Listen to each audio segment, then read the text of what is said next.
Okay, somebody over at Warner Brothers must have a very strong sense of humor right now. 2 clown movies released around the same time as each other. Not that it's a bad thing or anything. I mean, I do prefer more movies than less movies, and normally if I want to watch clowns, all I have to do is log on to Twitter.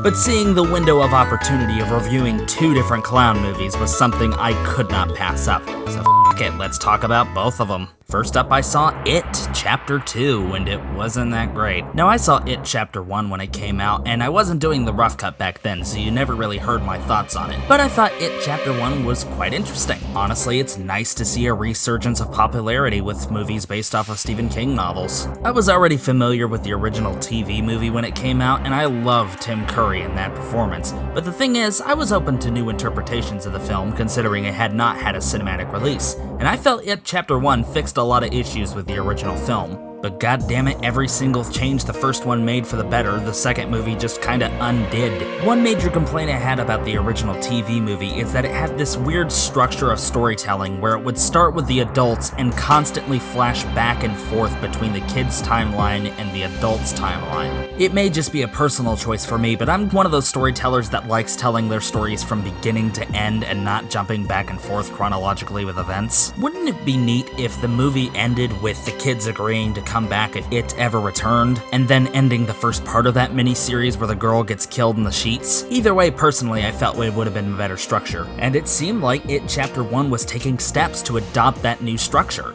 With the first movie purely focusing on the kids, I figured they would have just stick to the adults with the second film and keeping things organized. But goddammit, they pull the flashbacks in anyway. And they're not even flashbacks that we've seen from the first film. They're all scenes that we had never seen before just to establish some kind of jump scare with the adults.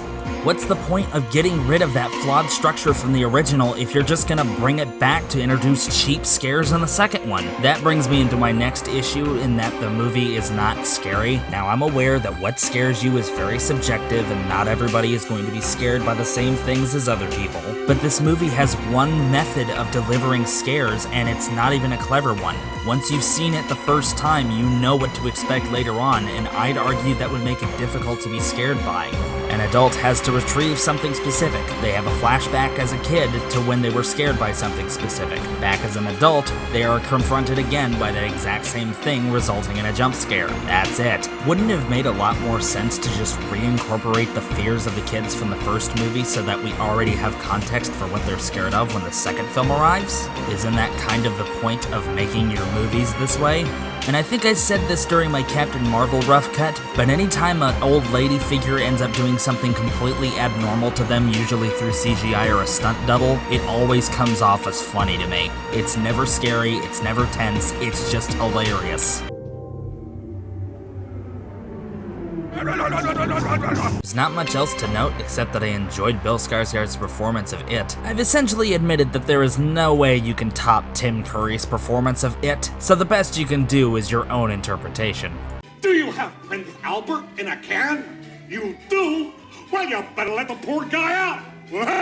Like, I'm not gonna say just because one person did it the best doesn't mean nobody can replace it, because there's gotta be room for everybody to play a character at some point. But in all honesty, Skarsgård does a wonderful job as his own It. And I'll give you props for getting rid of the giant spider at the end too, because much like the scary old lady, a giant spider is never not funny to me. There's really not much else to say. I mean, there's not really anything special going on here. The qualms that I have with it may very well just be personal choice, and I can't really fault anyone for liking this one. And hey, it may very well be because of this new It that we're starting to see a bunch of new Stephen King movies. Hell, I wouldn't mind seeing another attempt at Silver Bullet or The Langoliers. But in full honesty, I don't really see myself intentionally coming back to this one, or the first one for that matter. They're fine movies, and I can't fault anyone for liking them, but the original always holds a special place in my heart. So if you're interested, I guess check this one out if you want to. And I'm giving this one a 5 out of 10. But before we move on to this next one, I want to give a little context to this scale right here. A scale of 1 to 10 for me usually represents my enjoyment of a film, with 5 being the average point. So when I give this movie a 5 out of 10, it doesn't mean that I'm giving it a 50% failing grade. Despite it being my field of study, this isn't the American education system. A 5 just generally means that I left feeling the exact same way as I went in. And a movie can move up or down on on that scale depending on if I enjoy it more or less. So a movie like Isle of Dogs could get an 8, Captain Marvel could get a 5, and the Aladdin remake could get a 2. And I hope that also explains how films like Twisted Pair can get a 10 from me. I just felt that context was important for future reference. Oh, and speaking of context, I also saw the new Joker movie, and it was actually pretty good. Seeing as how Batman is only one of 2 of the heroes I tolerate from the DC lineup, I was very open to the idea of a Joker standalone film. I mean, they'd have to really try to do worse than the last one. The best way I could possibly describe this movie is like a character study of the Joker, or at least one interpretation of the Joker. Now, one major issue that a lot of actors have had with the character is that they've had a hard time distinguishing the laughing, maniacal psychopath with the actual development of that character. A lot of actors look on that character and say, oh, he's a laughing lunatic that blows stuff up, how hard can that be? And yes, he is a laughing lunatic that blows stuff up, but there's more nuance to the character. This is really the first time that anyone has made a major attempt in a live-action film to really dissect the Joker's character. And I say for a first attempt, they did a pretty good job. The goal of the film isn't really to get you to relate to the character's pain, but more just to understand it. The film never goes out of its way to justify any of the actions that the Joker makes. It just gets you to understand what happened to get to that point. The film successfully transcribes this feeling of unease that progressively grows throughout the entirety of the film. It's the type of movie where you understand what the main character is feeling, you know what he's going to do, and there's nothing you can do but watch what happens. And although you're able to understand what the main character is feeling, in no way do you accept that it's the right thing. The film does a very good job of showing the ugly results of the Joker's actions. And the outbursts of violence that the Joker commits to that inevitably come in the film are uneasy to watch sometimes. And that's coming from someone who's used to seeing that type of content. And of course, the one thing that brings all of this together is the acting from everyone, but especially from Joaquin Phoenix. Everyone's got a very different interpretation of the Joker. When you watch actors like Cesar Romero, Jack Nicholson, and Mark Hamill approach the role, you're going to get something very different from them, and especially if someone flubs the entire performance, like